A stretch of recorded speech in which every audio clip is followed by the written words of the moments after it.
Broadcasting from an undisclosed location. Freedom Radio on 107.7 FM, Baghdad.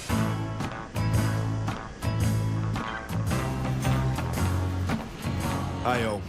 In brief, for those of you who don't already know, I quit the job at the law firm and I'm now working for a private security company in Iraq. I'm on a 6 on, 3 off rotation, 6 weeks on, 3 weeks off. The contract is huge. 200 men doing close protection tasks, or PSD as the Americans call it. There are swarms of other firms of private contractors all over the place, some complete cowboy outfits. But this one is fairly sharp, so I'm not too worried about getting killed. Besides, I've promised Debbie, Jill, Alice and Natasha that I'll come back alive. I'm currently tasked at the Baghdad office working out of a villa in the Green Zone. The Green Zone is what they call this area in the middle of the city surrounding Saddam's old presidential palaces, and it's where the CPA, sorry, that's the Coalition Provisional Authority, has set up shop. It's a massively fortified perimeter the size of a small town, protected by thousands of American troops. The city on the whole is in ruins, but it doesn't seem all that dangerous right now. Allahu Akbar!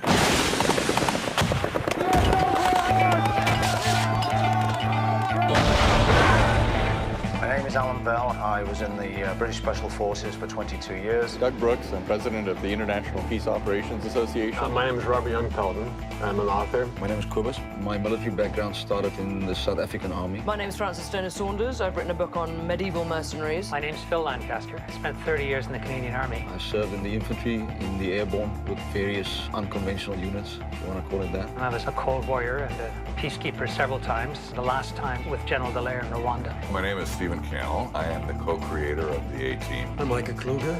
My specialty is applied ethics. My name is Neil Ellis. Grew up in Rhodesia, joined the Rhodesian Army.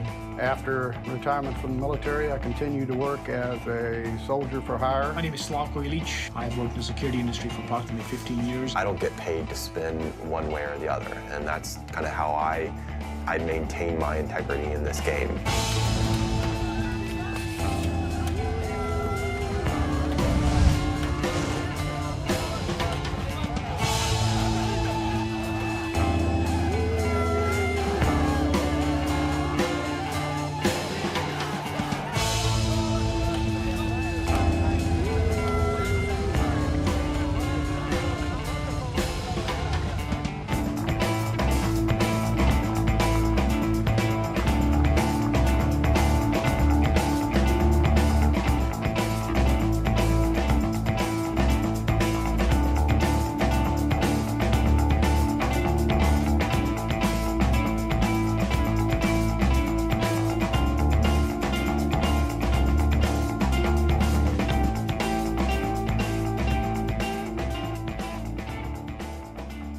After Fallujah, it's an international media storm, and it becomes a political crisis. The president says Marines got to go in there and stamp this out. The attack that occurred in Fallujah killed about 600 Iraqis, some of them women and children. It was basically something that set off a much larger event that was very negative for the American image in Iraq. We're not going to be able to write the history of the Iraq War without talking about Fallujah, without talking about private military companies. And that's a huge difference from any prior war. The idea of foreign or domestic contractors doing dirty work overseas has been around since America was first founded. One of the oldest professions in human history is that of mercenary. When we look at the recorded history of war, the Battle of Kadesh, which was back before 1200 BC, had mercenaries fighting in it. So the history of mercenaries is actually far more prevalent than we really like to admit when we think about warfare. The Middle Ages is a period just before the epoch of national standing armies. And indeed, you know, the whole sense of, like, you know, national identity in Europe is still, you know, coalescing. In a war that lasts 115 years, a peace treaty can last 5, 6, 7, 8 years while everyone's sort of adjusting to new realities. So what you do is you look for action elsewhere. Companies begin to form. Professional soldiers don't want to go back to England. And they become known as the English companies, and they ravage France, and they move towards Italy, which is a land, you know, incredibly rich for freelance soldiers. Anybody who could pay could hire in mercenaries. So the kind of people who would, you know, say they were the devil's incarnate, their form of warfare was unfair, and who would sort of cringe as they advanced, and then they would rush out to hire them nonetheless. Soldiers for hire invariably had no controls. It's all about control. That's what people fear. In the 16th century, the mercenaries that was hired by a city-state often had free rein, and they paid their own way by raping, looting, and pillaging. So I think we've got a hereditary sort of recollection of mercenaries being bad dudes. There are studies that show that actually mercenaries were, and the whole kind of, you know, mercenary phenomenon in that period was a stimulus to the economy, and that the economy of Italy survived and then grew into the greatest economy in Europe and gave us that high point of civilization that we recognize as the Renaissance. When the nation-states were created, we're talking about the late 1800s and into the 1900s. The whole process of state building was to take into the state that monopoly of the use of coercive force and use your own army to do that. So really, the system that we have come to think of as normal has only really been around for about 100 years. Fast forward, 1980, independence. Rhodesia becomes Zimbabwe. White soldiers don't have a place to go anymore in the new black-ruled Zimbabwe. They go down to South Africa. They join the South African Defense Forces. Black government comes to South Africa. They set up private security companies. They set up executive outcomes. Executive Outcomes' mission is to provide the most professional military training related to land, sea, and air warfare. It has provided the model for what's going on in Iraq because it was a purely mercenary company. It was a pure private army for sale. They did not pretend to sell any other services at all. They were selling an army.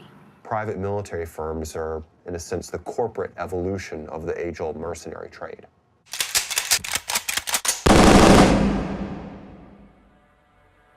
Mercenary, to me, is somebody who goes and fights and gets paid for it, for a cause that is not necessarily for his country or his nation. Mercenary means reward, I think. I mean, its root is through the Latin for mercis, for reward. Candid conversation with mercenaries often doesn't include frank admission that they're mercenaries, so there's a lot of euphemism. Mercenary is, for those of us in the business, is sort of a pejorative term. It has so many bad connotations that very few of us call ourselves a mercenary. Usually it's a consultant, an employee, various other, perhaps euphemistic terms. But in the truest sense of the word, since we are working for money, I suppose it is an accurate term. To me, a mercenary is anybody willing to fight for money. That is to say, in a manner completely dissociated from political control or moral control. They are unemployed soldiers looking for a way to make a living using the only skills they have, which are these military skills. There's a fundamental difference between an ordinary soldier and a mercenary, if I may use that term. An ordinary soldier who fights under a flag for a particular country has a legitimate use of force, allowing that individual to engage in activities which normally would be considered either criminal or, strictly speaking, murderous, whereas a mercenary lacks that immediate social justification. If you look at the UN definition of a mercenary, it's a joke. It's sort of 6 bits about, you know, individuals and whether their motivations and serving in wars and so on. And as somebody said, if anybody's ever convicted of being a mercenary under the UN law, they should be shot, and their lawyer should be shot with them because we're incompetent.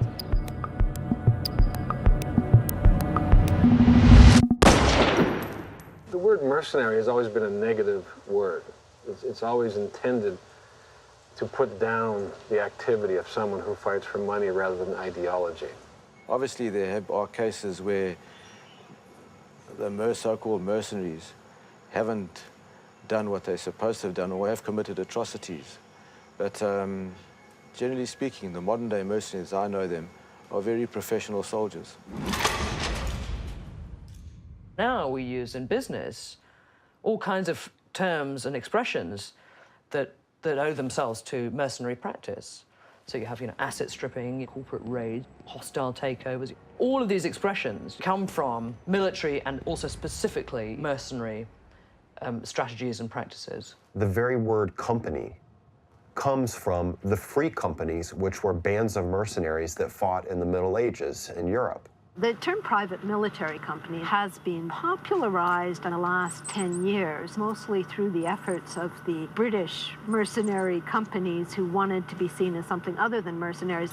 This new label that they had arrived at, private military company, they said that that sounded a bit better.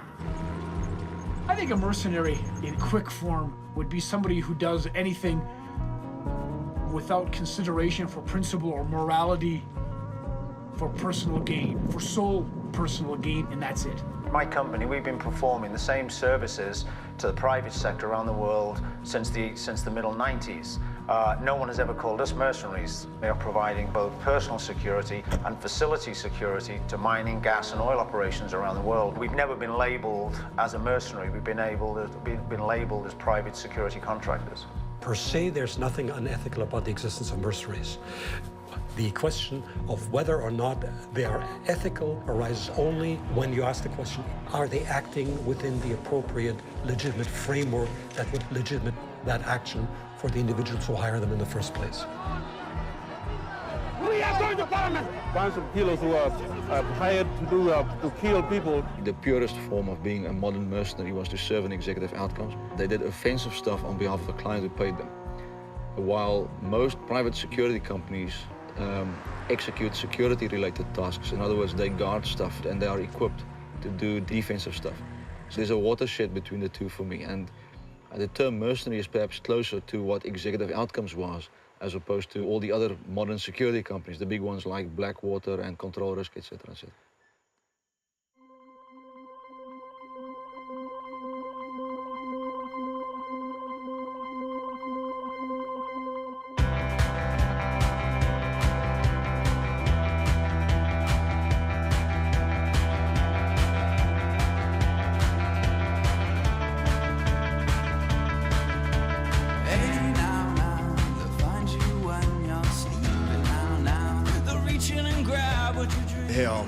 First impressions of the city.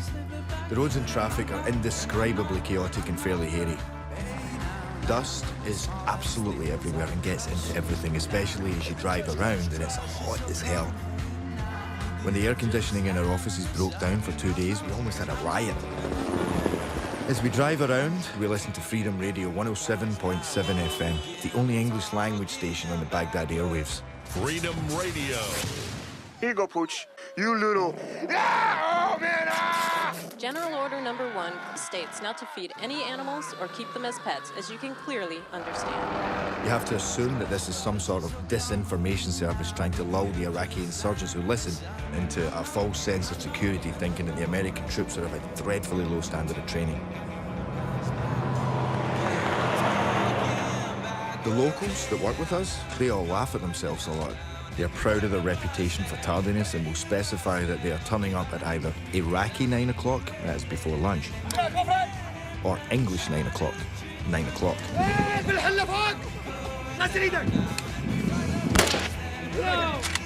have noticed that 99.9% of all males over the age of puberty have moustaches. I find this very amusing. They've issued me with only 2 guns so far, my personal favourite being the MP5, which I carry with me everywhere. They spend most of their workday driving around town or standing around waiting for things to happen.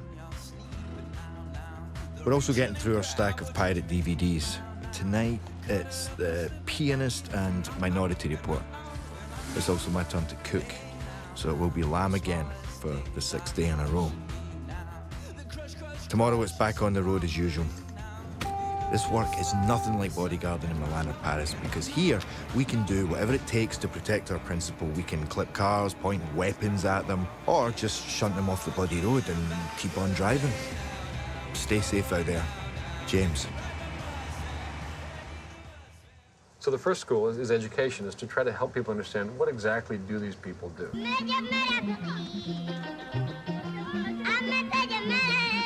In the early 90s, or the late 80s actually, the conflict in Sierra Leone was fomented by a guy called Fode Sanko, and he was initially very successful. It got to the point where the government of Sierra Leone was overturned by a group of military officers who felt that the war was going against them because of the government's ineptitude. So a bunch of young officers took over the government. What we need now is we need help. We need urgent help. Valentine Strasser seized power in a coup, but was fighting a rebel movement. His army wasn't capable of fighting off these rebels, and so he hired executive outcomes to come in, and basically what he wanted to do was clear the rebels out of the diamond area. We were then put together and we flew to Sierra Leone. And then we arrived here in May '95. Hi, I'm Gavin, and I work for Executive Outcomes, and I've been working with them for a long time now. In those days, the army was just another form of oppression. The army was people with guns who went to a village and extorted the people, sometimes raped them, sometimes killed them, and often burned their village down. So they were caught between the devil and the deep blue sea. The rebels on the one side committing atrocities, and the army on the other side doing almost exactly the same thing. There's three levels. There's what you think happened, which is a bunch of evil white South Africans went in and kicked the hell out of these poor black Africans. We'd find a camp, plot the position, and the next day we'd go and drop troops off to attack the camp. There's the official version, which is that the government hired these people to defend them. We would move into the area. We would take on the RUF immediately. We would then take control over the Sierra Leone army elements there, and that would leave us. And we dealt absolutely 100% professionally with the people there. And then there's the actual real economics involved. You put civilian contractors and guns, UN arms embargoes, drugs, diamonds, and gold in the same scenario, you can mix that up into quite a nice little recipe for a disaster. We destroyed the RUF's military capabilities inside Sierra Leone, and by June the next year, we had pushed him out of Sierra Leone. That in turn led to the Abidjan Peace Accord, during which the government of Sierra Leone and the rebels came to an agreement, which included certain power-sharing elements, a disarmament element, etc., etc. Also, Executive Outcomes was asked to leave Sierra Leone. Now, Sierra Leone is probably one of the few examples in which an extremely positive outcome occurred because foreign fighters came in, solved the problem, and then left peacefully.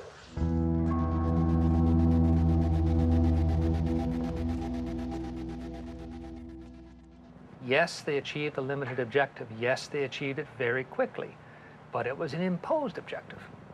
And if you're going to argue that that sort of thing justifies, because of its cost and its relative efficiency, justifies its use, then you would also be drawn into an argument in favor of a kind of imperialism in which might makes right. I think that's a mistake. I know there's a school of thought that said we did more harm than good.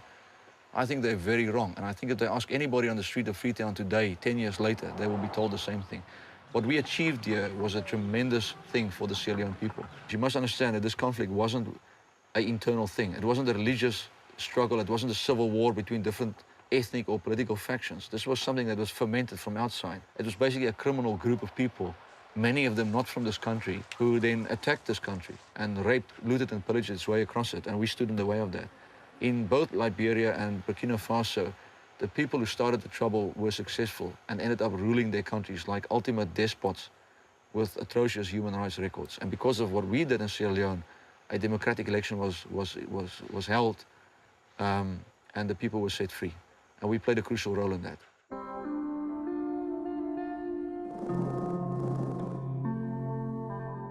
Basically, private military firms are business providers of professional services that are linked to warfare. The Army used to take care of everything. They used to be a self-contained operation. You know, when they went to war, they had all the skills, all the personnel, all the materials. When they began downsizing the military, they simply outsourced things they needed, whether it was technology or security. It's basically the way we look at the role of the public versus the private, and that's changed over time. People looked at areas of government and said, the market should be doing that. And that was things like education, private prisons, garbage collection, private security. And the final frontier of that was the military. It was the monopoly of the military over the realm of force, and that monopoly has been broken with the private military industry. The private military industry is far bigger than most people realize. It operates in more than 50 different countries. To look at it in monetary terms, firms within this industry pull in about $100 billion a year in annual revenue.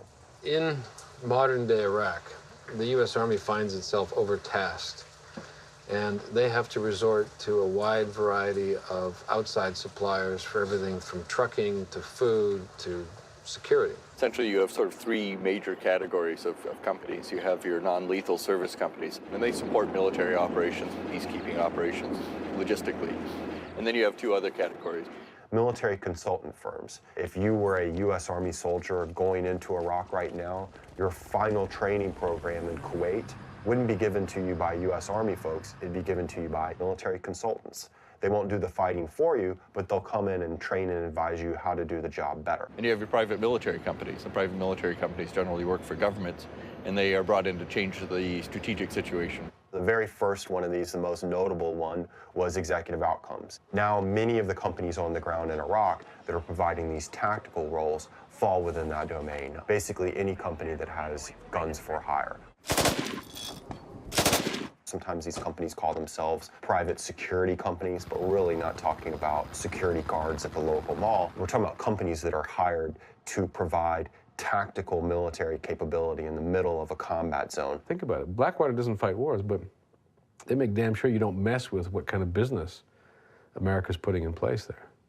And that's sort of almost like a passive aggressiveness, you know, where it's like a steel barrier around foreign policy. You know, recent history there, you know, we were using the Balkans, we were using Afghanistan, utilized even more so now in Iraq. Because of 9/11, the whole security world has grown and has gotten bigger and more important in the eyes of the world. And correspondingly, people demand more money. 9/11 has been sort of like the internet boom for these companies. You can see that many of them have just exploded in size since then. I know many friends who've taken jobs with private security agencies. They pay very well. And I do see them as a reflection of a level of paranoia that really does us no good.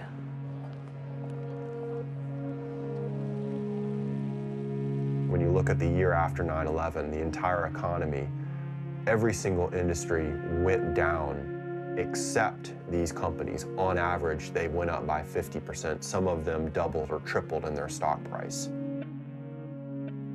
What's happened in parallel to the internet boom is these companies that have exploded in size met with some problems, and you know, the accounting caught up with them. Basically, think about it this way: is even if you were a lemonade stand and you grew in size 100-fold, you would run into problems. Some of these companies have their shit together, some don't.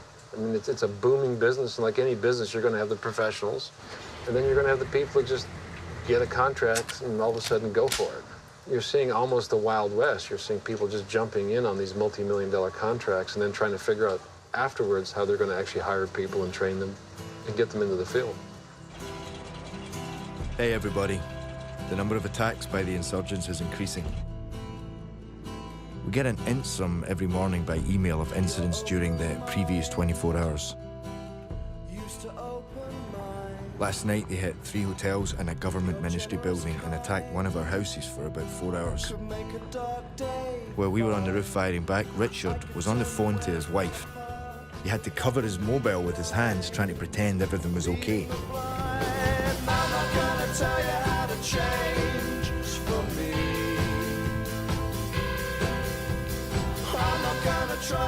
The CPA cafeteria in the Green Zone is crawling with private teams and a great deal of testosterone.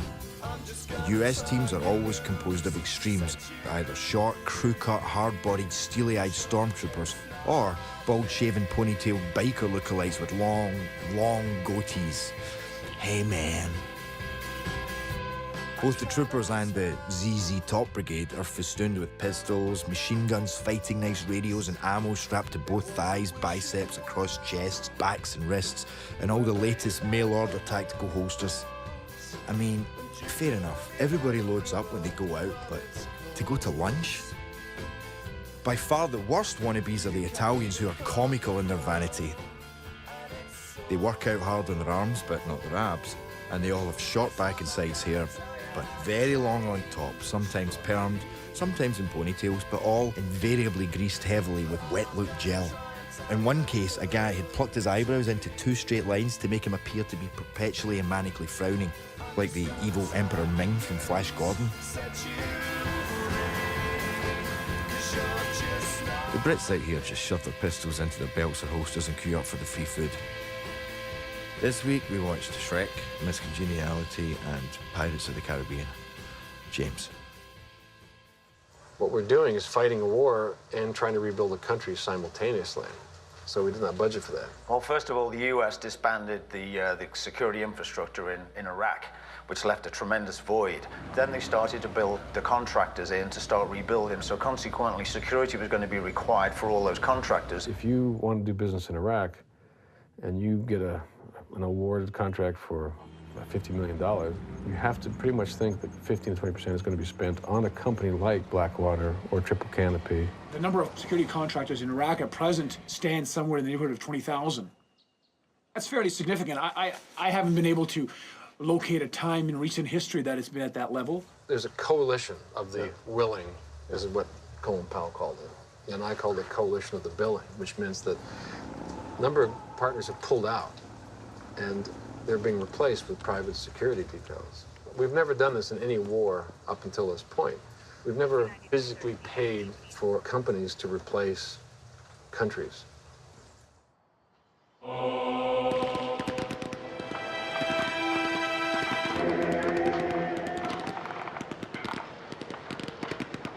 Private security companies protect things. They generally work for other companies. They're protecting a lot of the reconstruction efforts, and they protect what we call nouns. I mean, people, places, things. They protect buildings, they protect organizations, convoys. Let's say a company provides food, and they have to move it from point A to point B. Well, a lot of people get those contracts but can't actually deliver the manpower. And I know all kinds of horror stories of people that show up with taxis and Iraqis and a few guns here and that, and it's like, wait a second, no, we need a hard car, we need guys with vests, we need 6 people and 15 people, whatever. A scenario like Iraq is probably the riskiest that there is. First of all, because it seems like a fucking free-for-all. Everybody's shooting at everybody there. The security companies are out there, the military is out there, everybody is heavily armed, everybody is jumpy as hell. At the same time, the money is fantastic. I think for the first time ever, the guys are getting paid what they should be paid for doing the work that they've done for many years before. There was a time when $50 a day was a lot of money for a security job. And now people are getting paid 400 pounds a day and $1,000 a day. I think that's fair. Those guys should lift their heads up and be proud of the fact they're getting paid that kind of money, because they surely deserve it. The military is spending about $25,000 per soldier per month in Iraq. That's about what it costs them to keep soldiers in there. It's not a very cost-effective sort of operation. If you hire a private company, you'll pay the private individuals quite a bit of money, but you're only paying them for a short time for a specific mission. 40% of the Pentagon's contracts had no bidding on them. They just simply accepted the price offered by one company and ran with it. Aegis was given a 293 or 295 million cost-plus contract over a 3-year period. It has been a very controversial contract because Tim Spicer, who is one of the owners of Aegis, has an interesting reputation. I find it absolutely incredible that Tim Spicer would end up with such a huge contract in Iraq after, when you look at his previous missions, there were 2 massive failures. One in Papua New Guinea, where he ended up being put in jail, basically, and the whole mission just went down the tubes. And the other was in Sierra Leone, when that didn't work out either. So, I don't know, it's like someone failing upward. You know, didn't work in Papua New Guinea, didn't work in Sierra Leone. Well, let's give him a big contract in Iraq.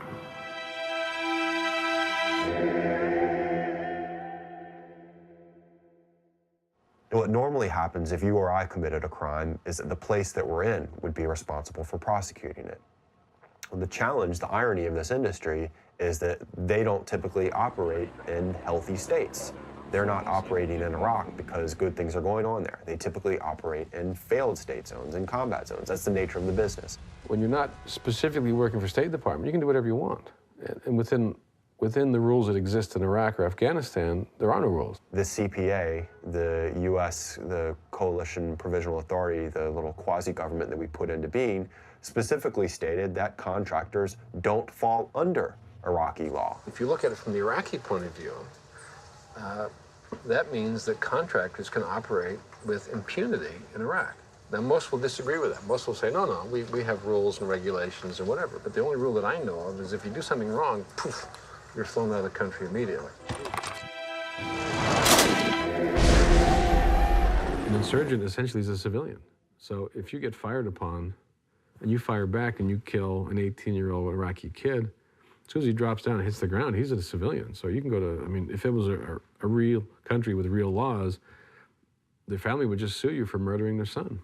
It's not as though the military contractor sets as her or his aim, I'm going to kill people.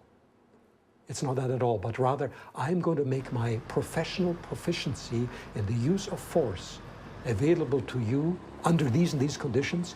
I will try to use it as little as possible because anyone has the duty to use force as little as possible, but there may be occasions when there's no choice. Bismillah wallahu akbar.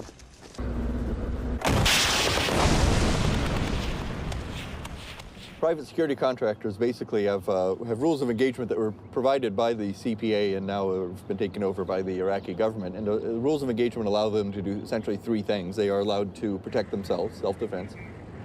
They're allowed to protect their noun, the person, place, thing, organization. And they're allowed to protect Iraqi civilians under imminent mortal threat. جاءوا إلى العراق للحصول على رواتب مغرية لمساعدة الأمريكان واليهود الخنازير وتحطيم البنية التحتية للعراق. What Blackwater does is they gun up. They get very aggressive. So we had PCAM machine guns, which are belt-fed machine guns, on the front of each vehicle and on the back of the rear vehicle. We had at least 4 shooters with M4s. We had rocket launchers, hollow-point bullets, and pistols. We had grenades. We had everything. Got one Iraqi, one American. So just in case one doesn't work, always fall back on American. If you're on an open highway, that's generally not an issue. You move, you utilize the left-hand lane when vehicles traveling in front of you are given ample notice that you're coming up behind them, so hopefully they move out of your way. If they don't move out of your way, then you've got to maneuver around them. What they also adopted was the U.S. military stance of keeping people 100 meters or 100 yards back, which is easy if you're in the desert, but if you're in the middle of rush hour traffic in Baghdad, it's a little bit more hypothetical. You have to drive aggressively. It's a hostile environment without question. So if there's a vehicle in front of me and it's not moving out of the way, you've got to take some evasive maneuvers. You've got to go around that vehicle. You've got to take a different route. You may have to make contact with that vehicle to let it know that it needs to move out of the way. You tell people, you yell imchi, back. And if they don't see your fist or they don't see, then the gun goes up.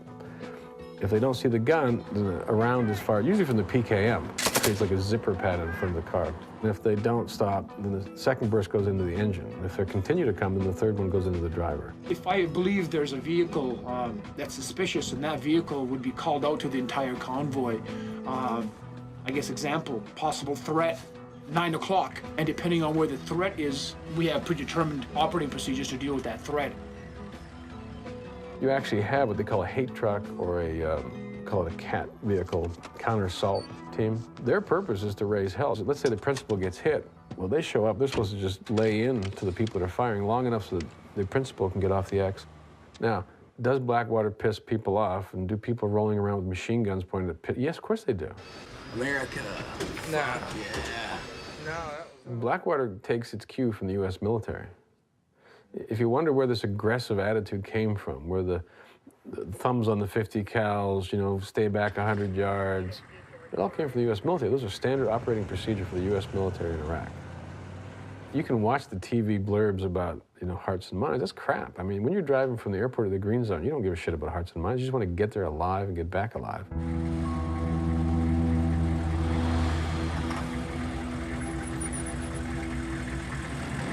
You'll generally find that, like, when you're running through these small towns, these people don't have poker faces. They know something's going to go down. Be one of two things. There'll be several people on the street giving you hard looks, or there'll be nobody on the street. When you see that and a reporter, then you know something's wrong. There are guys who get paid $2,500 to go fire an RPG at a U.S. convoy, and then now it's down to $250. And there's people without jobs there. So are they mercenaries? No, it's just kids who get paid $250 to go fight. If you do it every month, you get $250 a month. It's no big deal. What you're seeing is a whole bunch of pissed off unemployed people taking shots at Americans because they can. Just like if you were occupied here and there were Russians driving around, wouldn't you go out and with your friends and go take shots at them?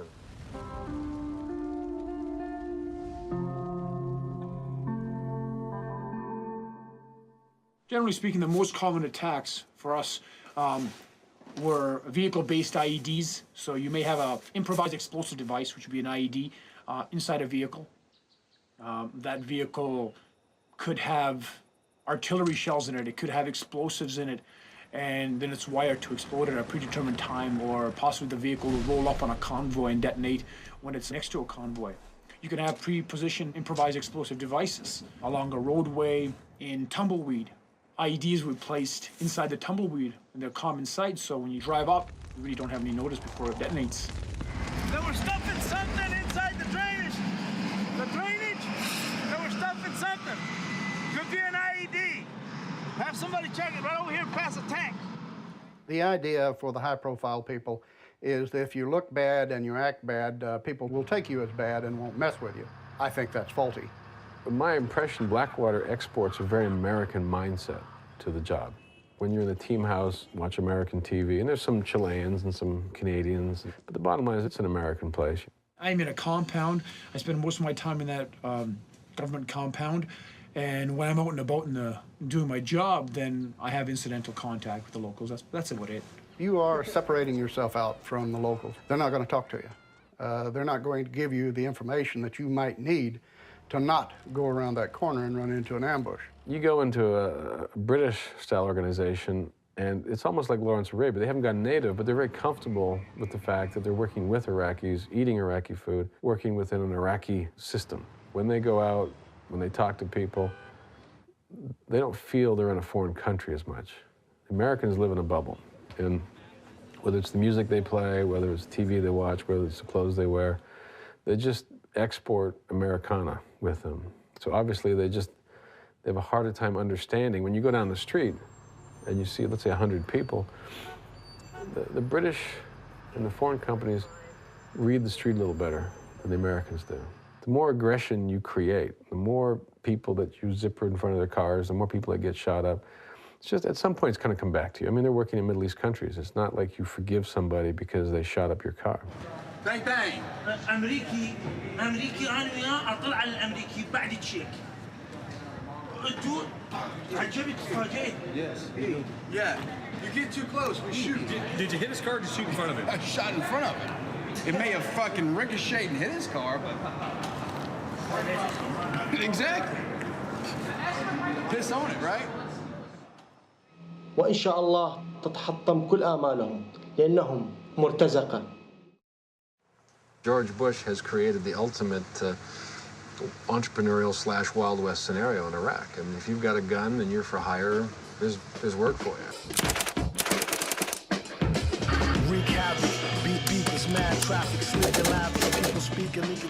Hey guys, 2 weeks left and I'm finally starting to adjust to the heat. We have some interesting issues with equipment here. You can get official suppliers like Heckler & Koch to ship stuff in, but you need a shitload of permits signed and stamped by the US State Department because there is an arms embargo against shipping stuff like this into Iraq.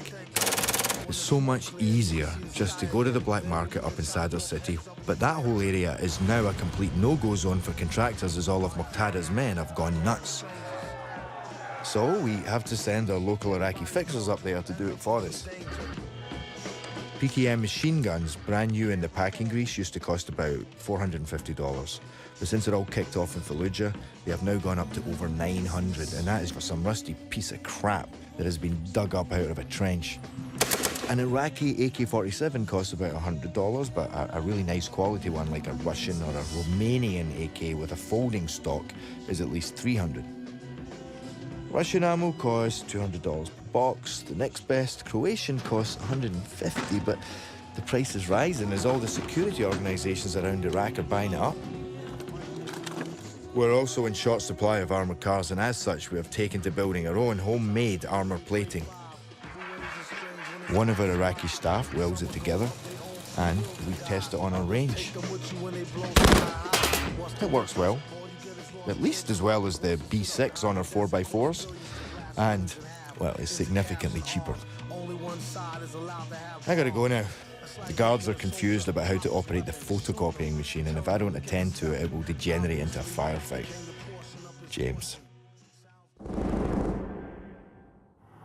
Since the collapse of the Berlin Wall in 1989, the market has been flooded with soldiers. Everyone slimmed down their forces. That put an awful lot of people out there on the market. They needed something to make money, and the only way they could make money was to sell the skills they had, which were military skills. 10 years ago, when I was in the mercenary world, there were a very small group of people that knew what gigs were on. A very tiny, tiny world. And nowadays, everybody's talking about, hey, I'm a mercenary. Well, you're not a mercenary, you're a security guard. But anyway, the idea that, hey, I'm making this kind of money, I travel around the world. I talk to a lot of people who see this as sort of an exploding field with all sorts of romantic and far-flung connotations. You don't know what sort of people are actually working in these companies, and they can go from, axe murderers that have finally, made it out on parole to actually legitimate officers from an army. We insist on a minimum of 10 years experience in high security areas, or people who are in special forces units, special law enforcement units such as tactical teams, hostage rescue teams, etc. You want somebody generally coming from a military background or from a tactical background, because there's a lot of weapons use involved. The driving skills are different in that environment than they are in a city environment. If you're driving downtown LA or downtown New York, it's significantly different than driving through the center of Baghdad.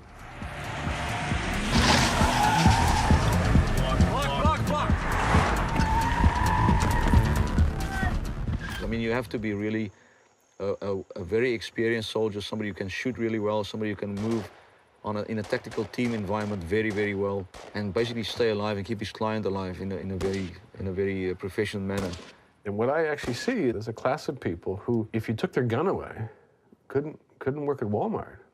But if you're an oil baron, or if you want to keep this ethnic group out of your territory or whatever, they become very valuable. After leaving the Air Force, I went fishing for a year. That didn't work out. I'm a bad fisherman. Then I started farming. Didn't get on with the owner of the farm, so I came back to flying.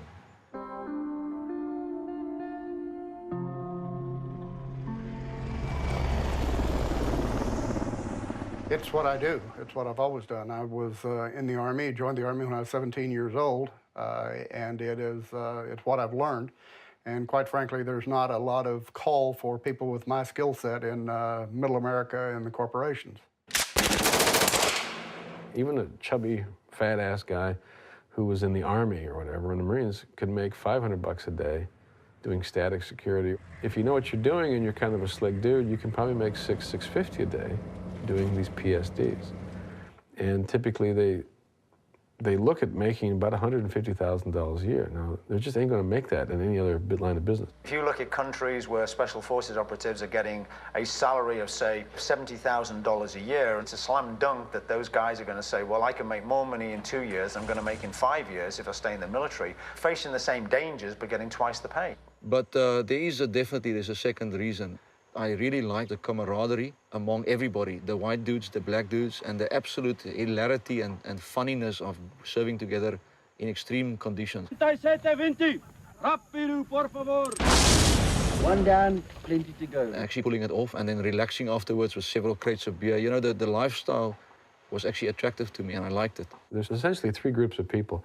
There are people who have been out of the game, and they miss it. I actually have a desire to be just operational. I mean, I've been at a job for so long where I've been sitting behind a desk. The second group are just people who actually leave the military to go into that line of work. Well, my name's Tim. I've been in the military for 19 years. I'm pretty close to retirement right now, and that is something I'm very interested in.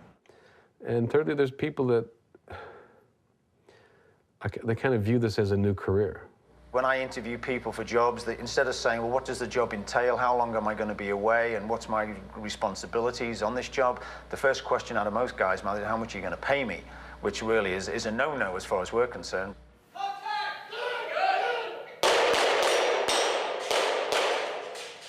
We're not looking for guys that want to come in, grab the money and then leave. We want long-term tenured employees to remain with the company. I will not recruit anybody that I have any doubt with. I will not recruit anybody that I feel is not prepared to go into a dangerous situation. And secondly, if I recruit somebody, I will go with him. I think the biggest myth about contractors is that they're just a bunch of guys that want to get jocked up and strut around. Well, you know, fine, but that's what they do for a living. So part of that sort of team spirit and that machismo, whatever, comes from being in that job where you can get blown away any day.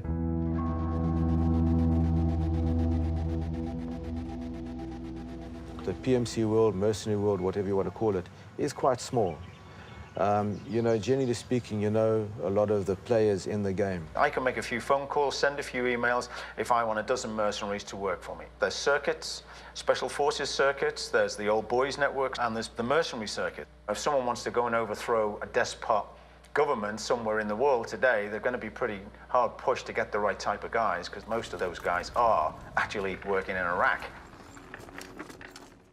Screening individuals for security companies is pretty important, and it's something we've been highlighting. In 2003, and going into Iraq, they would do sort of an initial screening process, which would be phone calls and a couple of checks, and then they'd finish the screening process when the people were in Iraq. It wasn't an ideal situation, but it was, you know, how they did it. The State Department has very specific requirements for people who work PSDs. The military part is sort of a vetting thing that says, look, you know how to work in a team, you know what a gun is, you know how to work under pressure, under fire. But you could go out tomorrow and start taking classes and be a bodyguard or a PSD person operating in Iraq. My name is Garrett Cornish. I know military or police experience.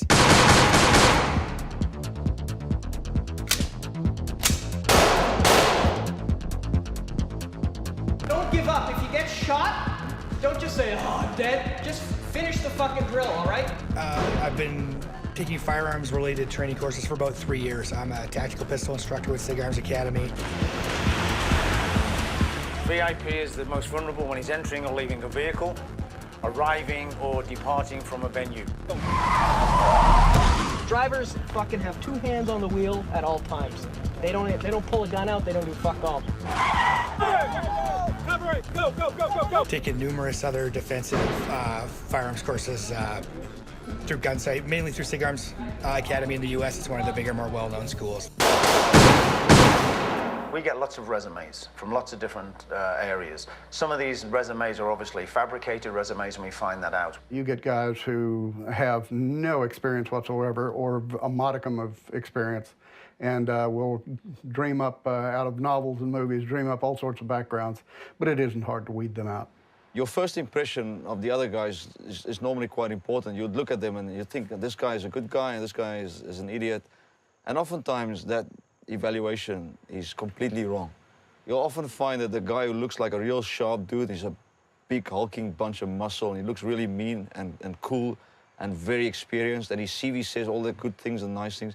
You'll find out he's a complete tosser, and he knows fuck all, and he's never done anything. And what he does is he screws it all up, and he's got this mental idea of himself as being some kind of in a movie, you know, some kind of an actor. This issue specifically stands dear to my heart because it's a very clear indicator of what things can occur in this type of environment. During this specific incident, we proceeded in a 4-vehicle convoy down an MSR. As 3 vehicles cleared the bridge, the 4th vehicle received a call that the 3rd vehicle was receiving contact. Prior to engaging the target that I engaged, I took a couple shell cases in my helmet. I proceeded to engage a target to my right rear flank by placing my body out the window. The rear gunner also engaged the target, firing in the neighborhood of 200 rounds with the saw. The story circulated that the rear gunner had landed 2 rounds on one of the attacker's torsos. Well, we were somewhere in the neighborhood of 75 to 100 yards away when we engaged the threat, traveling 80 miles an hour away from the threat. It's incomprehensible to me how someone firing an automatic weapon traveling at 80 miles an hour could actually perceive 2 rounds hitting a human being in the chest. Issue number 1. Issue number 2, the man sitting in the vehicle commander's seat firing a semi-automatic weapon at a 90-degree angle to his position. He didn't fire any rounds at the attackers, but in the general vicinity of the desert. Hence, that's why his casings hit me in the head. He would have had to have been outside of the window the same way I was in order to engage the target. In my opinion, those two people shouldn't be in that environment. They don't have the skill set, they don't have the experience or the background. That's a thorn in my derriere from this deployment, and it will remain one for quite a long time. Okay, Jack. You should be able to get down the river by boat pretty fast. The mobile uplink is downriver, and I don't think you want to swim.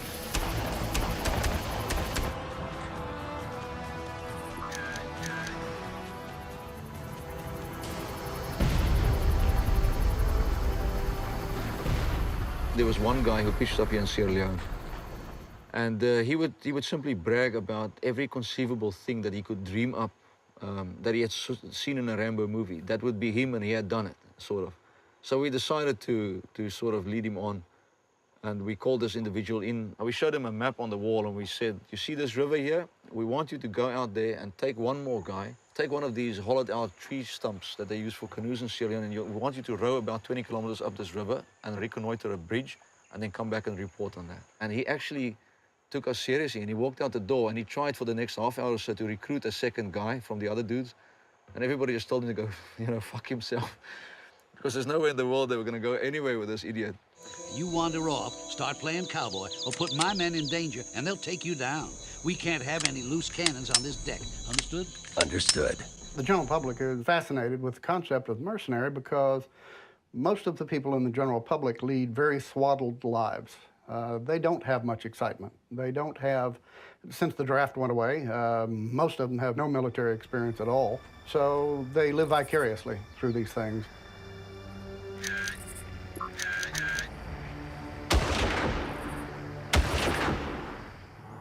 Something that journalists think of in terms of they're sexy, it's guns and men, I don't know, brawny men running around in the jungle or something, but there is that definite aspect about mercenary that doesn't always denote something very negative.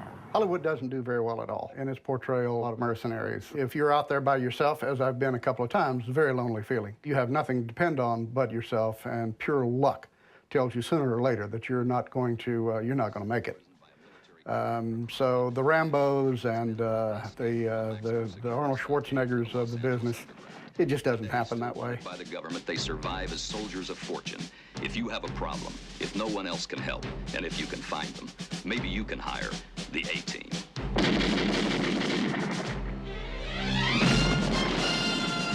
No, and I have to tell you that the whole show was pure fiction. It was all a cartoon. It was the Roadrunner. I mean, nobody ever died. We had Howling Mad Murdoch, who was living in an insane asylum and had an invisible dog named Billy, and we had Face Man, who was just an inveterate liar, a scammer, and a con man who couldn't even tell the truth at gunpoint. We had B.A. Baracus, huge African-American who hated everybody in the unit, hated everybody on the planet. And then there was Hannibal, Smith, who just couldn't really enjoy it unless it was the hardest way to do it possible. I did a job for a producer out in Hollywood. He had bought the rights to Soldier of Fortune, the television series, and wanted to know if I would help him out with that on a few technical things. And then I wrote a couple of scripts for it that got produced.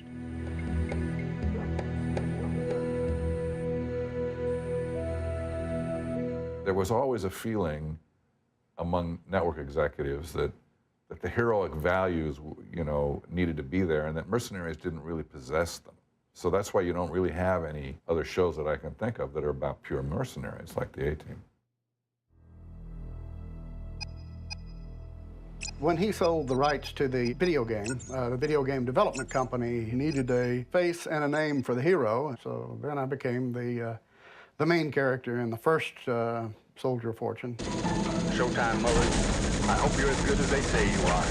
When they did the second one, then they wanted to know if I would develop some scenarios for them. So I was, again, the main character in the game. Who would become a mercenary? What kind of a person? What is the testosterone cowboy that needs that adrenaline rush in order to make his life feel complete? Hollywood has its own take on these things, some good, some bad. I think they look more for interesting things than particular political angles. I mean, unless they're Michael Moore, I guess. If you had to do a video game with the things that you have to do, like lying in ambush for 2 days before the person that you want comes along, I don't think it'd sell very well. People have asked me what difference there was in my character in the video game as opposed to what I would really do. And the fact is that I've never gone into a situation in my life alone where I had to kill 40 or 50 people. It's just not going to happen. It's comic book. There is no basis in reality to it. It's popular, though.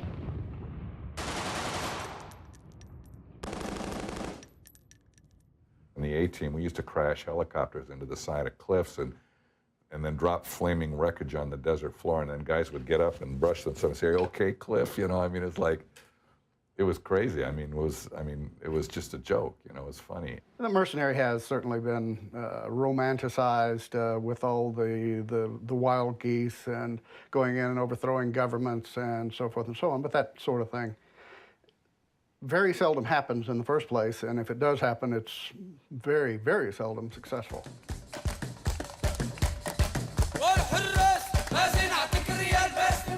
There's a small island called Equatorial Guinea. It is one of the more oil-rich countries in Africa in relationship to its population. The person that ran that country was considered a despot, somebody who steals all the money, is not considered a fair and democratic leader, and so on and so forth. So a group of business people in London put together a deal with some former EO friends like Nick Dutoit, an old hand in the mercenary business, and said, what would it take to overthrow the leader of Equatorial Guinea? The goal, from what I understand, was primarily to overturn this guy Obiang. And from what I understand, he's a piece of shit. They offered Nick $1 million cash if the thing came off, which is a lot of money in South Africa. It would have secured him and his family for the rest of their lives. This is old school. I mean, the hit on Equatorial Guinea was like about as old school mercenary as you'd want to get. I mean, had South Africans involved, had unmarked 727s, had Angolan trackers pretending to be mine guards, not being briefed on anything before they took off. I mean, it's classic old school. I do believe that Nick was dragged into this at a later stage, and that the idea was fermented among the top people, the Eli Khalils and the Mark Thatchers and the other names that are being bandied about. And of course, it had the very colorful characters, the sort of ne'er-do-well public school boys at the top who financed the whole thing. There was this company, Logo Logistics, funded by British aristocrats to help topple the government of Equatorial Guinea. The first I heard of this was when the people that went on the plane to Zimbabwe was arrested, and that hit the news headlines very quickly. I got a call from a friend of mine. He said that Nick had been arrested in Equatorial Guinea for the same reason. The plan was that they, half an hour after the people landed with the force from South Africa, they will fly in severe motor and the new government. The guys that landed into trouble are very wary guys because they've been screwed many times. But it's obvious they didn't see this coming because they went on it. When these things happen and when things go wrong, often it's the employees that are left holding the bag. The dudes that put this thing together was trying to save money, and that's where the whole fuck-up came in as far as I can see. The employees, the blue-collar guys, the soldiers, they were the ones who got arrested. They were the ones who are in prison right now. The aristocrats who paid for it back in the UK, nothing. My heart bleeds for the guys in Zimbabwe, in Equatorial Guinea. They've been tortured severely, there's no question about that. One guy died, another guy is almost dead because of the treatment that they received. So it's all up in the air, but I feel sorry for those guys because whichever way the wind blows, they're going to be in there for a long time, it looks like. I think the mission in Equatorial Guinea was not only known by most of the Western powers, being UK and America, but I think it was supported because even the Spanish government had deployed some ships to be close to the area. How do we judge what happened there? Because on one side, this company was taking part in allegedly the for-profit toppling of a legitimate government. The flip side of it, though, is that this company allegedly was trying to topple probably the worst dictatorship in all of Africa, a regime where the president took power by killing his uncle. It is perfectly conceivable that a group of mercenaries hired to overthrow a regime like Equatorial Guinea were not only thinking they were acting ethically, but were in fact acting ethically. What's interesting about the Equatorial Guinea thing was these guys were apparently trying to overthrow one of the most ruthless dictatorships in Africa. And we had a couple of non-governmental organizations come up to us and say it's a good thing those mercenaries were arrested. It's a damn shame they were arrested before the government of Equatorial Guinea was overthrown. Well, almost every leader in Africa would have reasons to be removed. This particular leader, Obiang, I don't think he was the worst ruler in Africa, but he wasn't the best. And there's no saying that Severo Moto, the guy that was supposed to replace him, would have turned out any better. And the fact that he was being put in power by mercenaries would have made his whole rule suspect anyways. Look, it's easy for me to say cowboy stuff here and say, yeah, it's cool. Let's go after all these dudes with a bunch of mercs and kill them and take them out and give the country over to the democratically elected government.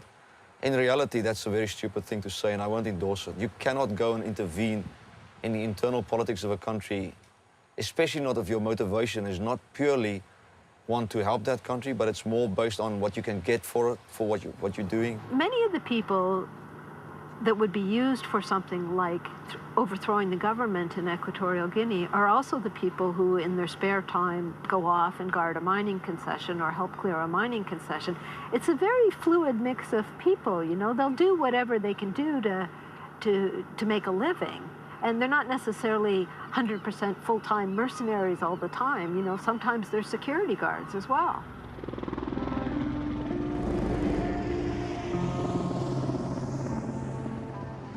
Generally speaking, well, in all my contacts, it's just a phone call. It's your reputation. You get a phone call, they say, we have a job for you.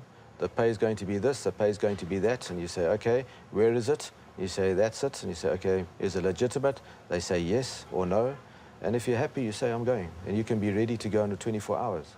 One of the things I don't do is just put my guys into a situation because it's a contract without thinking about the ramifications. So are we using, you know, are we an ethical company? We're a very ethical company. We probably turned down some very lucrative contracts which would have made the people involved in those contracts and my company very, very wealthy. The distinction is in the kind of control that is attached to the money. Now, if you're being paid by a government, then you're being paid to do something which is under political control. If you're being paid to do something by an agency that is not controlled by a government, then you're open to any sort of commercial transaction. We were basically contracted to go and look at a project in Sierra Leone by a client. We went out there, we looked at this project. It was a pure and simple security-related contract protecting a mining operation. I was then asked to go in another direction, which involved the importation of firearms into that particular country. Well, at that time, the UN had imposed a UN arms embargo. I was not prepared to step over that line. My company was not going to get involved in breaking any UN arms embargo, and as a result of that, we decided to decline continuing with the project.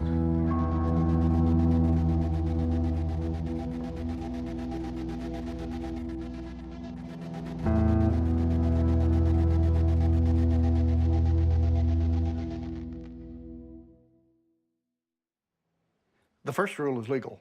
I always make sure that it is legal both under the laws of the United States and of the laws of the country in which we're going to operate. I would not work for a criminal organization. I would not work for a criminal entity, and obviously that it's my call whether that entity is criminal or not. The second one is financial. Am I going to get paid? It often involve a initial payment to cover expenses like a plane ticket, and you would then go and do your work, and then afterwards you would get paid. You sometimes do not get paid, it does happen. But in general, again, you learn how to pick your clients and you learn how to pick the companies that you work for. And finally, there's moral. There are just some things that I won't do. In 1997, I was asked if I'd like to come to Sierra Leone to do training and also operations against the rebels. And when I started making inquiries, you know, which side is it is? Which side am I offering the contract? I was told it's a government. And I said, which government? They say, government of the day. And the government of the day is a very relative term. I mean, government of the day can be the rebel government, which was the case in Sierra Leone. Subsequently, I turned that contract down. I do believe that you have right and wrong in this world, and you have the same situation in governments. You have good governments and you have bad ones. If I don't like what is happening, then I will pull out of the contract. It doesn't matter how much money is involved. The mercenary needs war to survive. That's what his business is. I'm not saying it's in the interest of the mercenary necessarily to engineer or create war or situations of conflict, but where they exist, the mercenary will automatically appear. If you choose to work for the good guys, chances are remote that you will go over and work for the bad guys, even though maybe they offer more money, because the morality of that is just too huge to contemplate. Okay, the usual assumption is that mercenaries are simply violent people for hire. I think that's a mistaken assumption. I mean, yes, there are such individuals. Yes, there are such companies.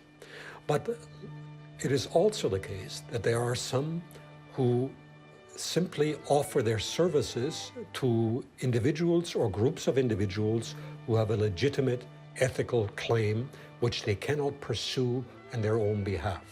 At all levels and in all ethnic groupings inside the executive houses, there was a definite sort of a reasoning process going on about the moral questions about the morality of what we were doing. It was debated, we talked about it. And you could quickly see which guys didn't care and which guys did. So, you know, it's something that's in everybody's mind. We were, after all, private operators. We were no longer in a military environment where you had to do what you were told. You do have a choice. From a security contractor's perspective or a security consultant's perspective, I do nothing different than does anybody when they go work for IBM or any other corporation in the world. Is that corporation doing a service or a disservice to society? And if you believe they're doing a disservice and you still work for them, what does that make you?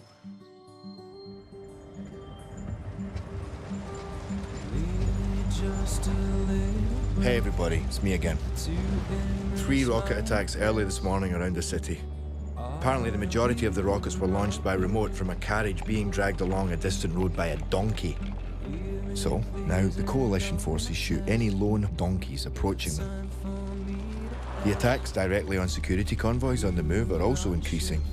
They are rarely as effective as the high-profile attacks in Fallujah and Mosul. We regularly take on small arms fire and just keep on driving.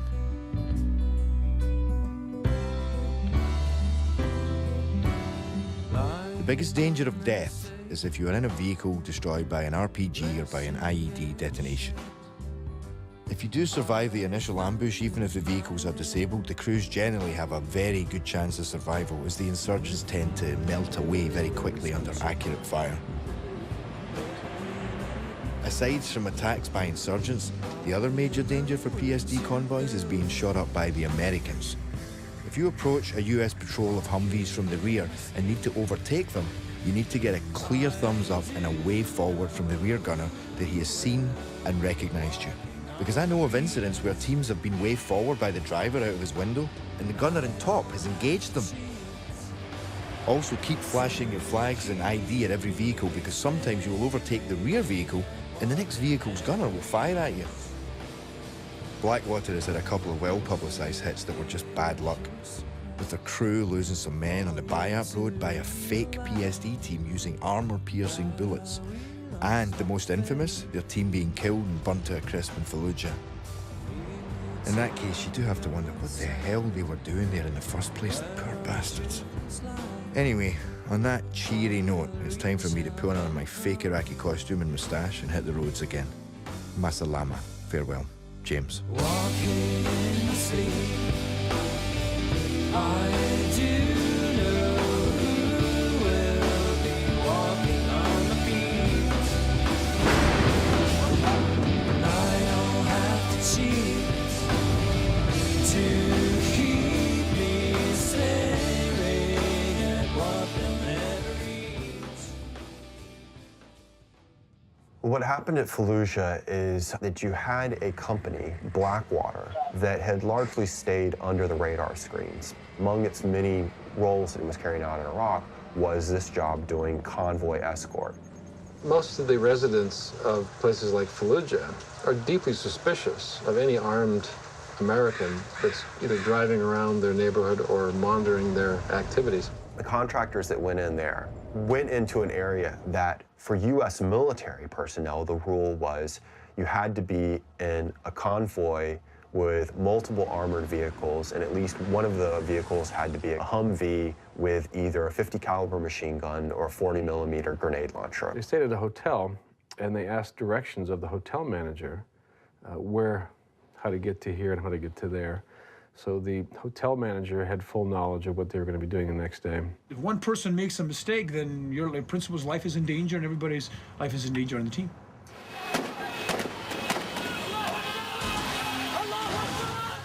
جاء أحد المجاهدين الذي يعمل في قسم الاستخبارات في الجيش الإسلامي وأخبر آمر سريتنا بأن عناصر من CIA سيمرون على طريق الفلوجة الرئيسي ذاهبين إلى مقاعدة الحبانية. You have to remember something.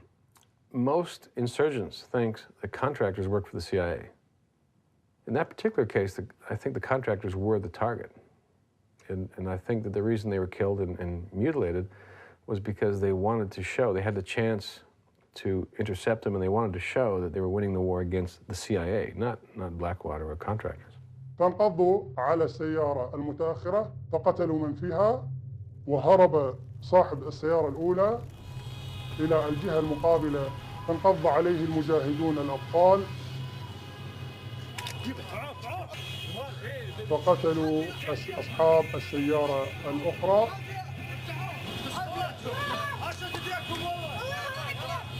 ونحن نبقى على هذا الطريق إما النصر أو الشهادة.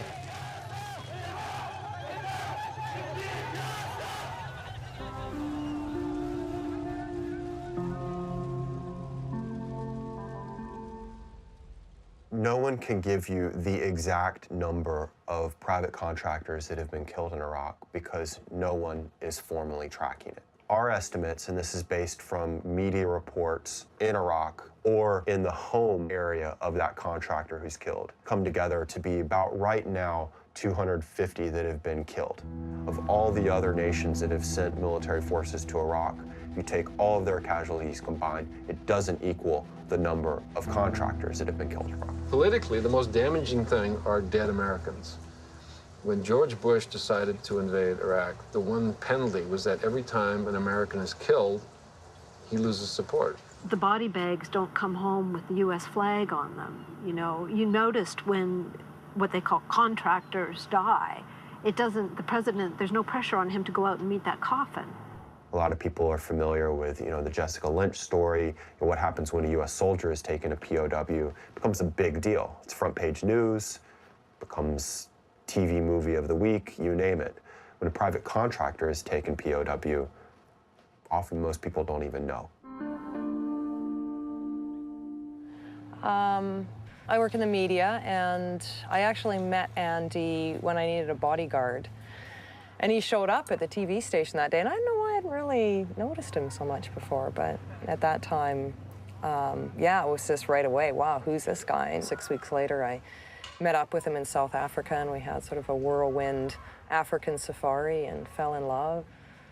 He was born in England, but his family emigrated to Canada when he was 7. When he was, I guess he would have been 18, 19, he wanted some challenge in his life, and he decided to go and join the British Royal Marines. As soon as he left the Marines, he went to Miami, and he did bodyguarding for the rich and famous. He ended up with a contract in Madagascar in the sapphire mining industry. It didn't seem worth it, so he quit, basically. He stopped doing it. And tried to chip out a living in Victoria, but what's a guy with Andy's skills going to do in Victoria? He ended up doing like some private investigating, insurance fraud. He was cleaning windows for a while, doing whatever he could. He never complained about it, though. He never said, oh, this is driving me crazy. He liked being with his family. I think one of his mates in England had called him. He started talking about it. And it actually kind of made sense at the time for him to go operational again, because it's good money, and it didn't, the risk levels weren't like they are now. There was one company that he'd contacted, he liked them, and I researched them, and I felt comfortable with them. He went to London to meet them and speak with them, and they deployed him almost immediately to Kuwait. and then he went into Iraq, so it happened really quickly. Well, it was the first day that they were taking the client to the power plant at Mosul, the General Electric power plant. They were in 2 vehicles, 2 unarmored vehicles. Andy was in the rear vehicle driving, and the client was in the front vehicle with 2 other security experts. As they were approaching the power plant, they came up on a roundabout, and they were to go off to the right to the power plant. And as they came up, 2 vehicles with insurgents came up on either side, and a 3rd vehicle came up from behind.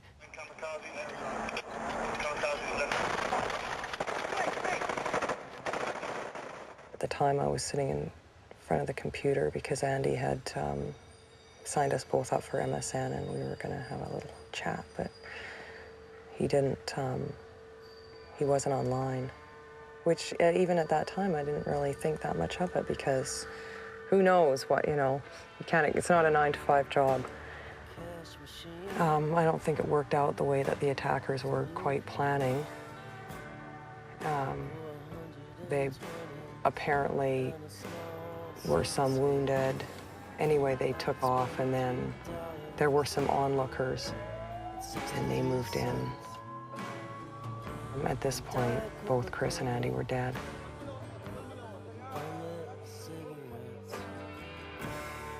All of security was, from the beginning, I thought, very professional, and very empathetic and generous. There was a lot that I didn't have to worry about in those early days about bringing Andy back to Canada. I wanted to go, Our plan had been that I was going to go to England to meet him when he came out of Iraq. And I knew that,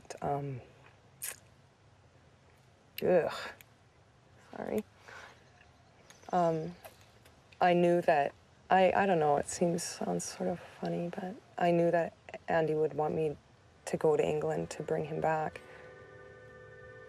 Well, they were all doing their jobs, and everybody who is aware of what happened says that, you know, you can't say enough about what those guys did. They did their job to the utmost and made the ultimate sacrifice, and that, unfortunately, is what the business is about. Speaking of tomorrow, how will it ever come? All my lives are always wishes. I know I would die if I could come back new.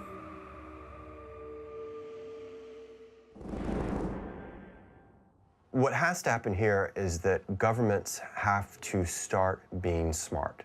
We have to just simply figure out what is going on there. The second thing is then you determine for yourself what roles are appropriate for contractors and what roles are not. Sometimes you have to force soldiers. That's one of the bitter and the less glamorous things about soldiering. Sometimes there's a point where you're forcing the young men of your country to go forward and die. And you can, because they are obliged to, because they're in uniform and they swore an oath. You cannot force the civilian to go forward. And believe me, there's been points in war where you have to force everybody, including yourself, to go forward. And I believe that civilians should be deployed well back from that line. Because after all, a civilian can turn around and say, fuck this and get out. If you decide it's appropriate to outsource something, then figure out, is it going to save you money or not? And if it is, then set it up in a structure so that it will save you money. So for example, have competitive bidding, get the best price on the market. I think market pressures are going to regulate who gets what contracts and who's the good guy, who's the bad guy. People that show a high level of professionalism will get more contracts, and people who don't seem to understand that will get less contracts. So I think it'll be evolutionary, just like any other corporation. Corporation's just accountable to its shareholders. There's no overall accountability. And I think that the situation in certain parts of Africa, and certainly in Iraq, is drawing more and more attention to this accountability gap and it's putting pressure on governments to do something. There are opportunities for massive abuses, but unfortunately regulation doesn't prevent abuses. It only makes the prosecution more effective. We know that we've had more than 20,000 private contractors operating on the ground in Iraq for more than 2 years. Not one of them has been charged with any crime. So the conclusion that we can draw is either we've found 20,000 perfect angels. We have found the Stepford village of Iraq where nothing bad happens, or we've got a problem. And I think we know which one it is. If you bring in outside agencies that are somehow beside the law, somehow not covered by the same laws as the national armies or the UN forces or the NATO forces, then what does that say? What does that do to the overall project? Does that not fundamentally undermine the project of bringing people into the process of peace and bringing people under the law? These are very basic questions of industry, very basic questions of the law that right now we're figuring out in front of us dealing with this industry. And it'd be one thing if we were talking about an industry that, really didn't matter all that much, the, popsicle industry. We're talking about the industry of warfare. And that's what's really ironic about it, is you would think we would have solved all these questions first before we ever stepped into this. Instead, we're figuring out as we go. I would like to see a set of rules out there that governs PMCs in their actions, which would then make it legal for somebody like me to form a PMC legally and to market it to clients and go into business with a PMC. And there should be laws. It couldn't be applicable to only one country. It must be global stuff. And I should be held to that standard with my PMC. And I should adhere to that. There should be ways that they can punish me if I don't. I would like to see that, and I think it's not long in coming. Yes, there should be regulations. Regulations the same way we have regulations for military personnel, the same way we have them for police officers. The question being, how do you regulate this many people from this many different countries? What you want is an international authority that in fact supervises that the conduct by individuals who act as agents for nation states is in fact itself ethical. And we have the beginnings of that in terms of the International Court at The Hague. Because, of course, they may prosecute on the basis of human rights, and certainly military contractors would fall under that.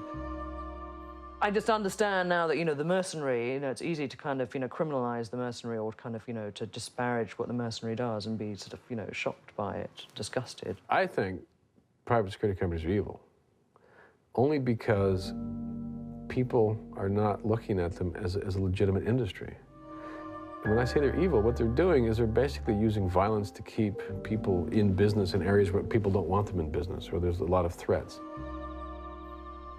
We believe that peacekeeping, peace enforcement is probably the biggest market for the private sector in the future. I see a role for a PMC in that they would go into a conflict situation quickly, react, stabilize the situation, and allow the deployment of the massive troops by the UN. The mercenary exists as a function of all of these other things that we do, whether it's foreign policy or, fighting our ideological wars, or it's about battling for resources, or it's about banks, or establishing a power structure. So I guess you have to just sort of accept.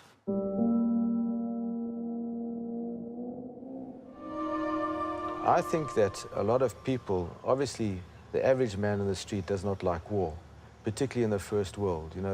The thought of going around being shot at or maybe getting wounded. I'm not even talking about killing people. I'm talking about being shot at and wounded, obviously has a psychological effect on a lot of individuals. I think if people started accepting the fact that there is a role for PMCs and to do some of the dirty work that they don't want their sons and daughters to do, then it will become politically acceptable.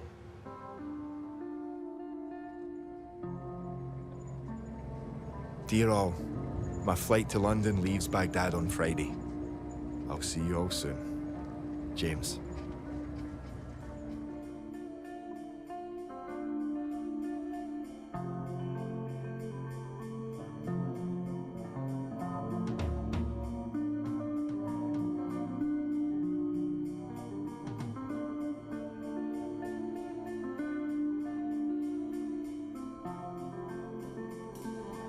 Did you ever consider flying helicopters as a civilian, as an alternative career?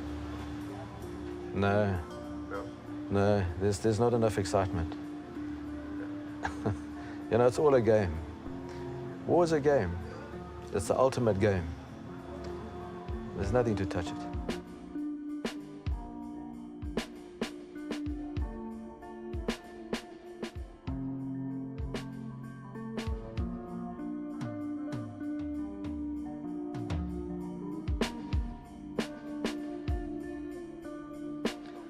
In 10 years' time from now, I see myself on a top-class fishing boat somewhere on a very nice island, taking rich people out to fish and just chilling and relaxing and not having anybody shoot at me, not having to handle any kind of gun or do anything aggressive ever again in my life. That's where I see myself in 10 years from now. I do not see myself being part of a PMC again. Thank you very much. Cool. Thanks, Gomez. All right, mate. Thanks Sure. a lot for having me. Yeah, it's a pleasure.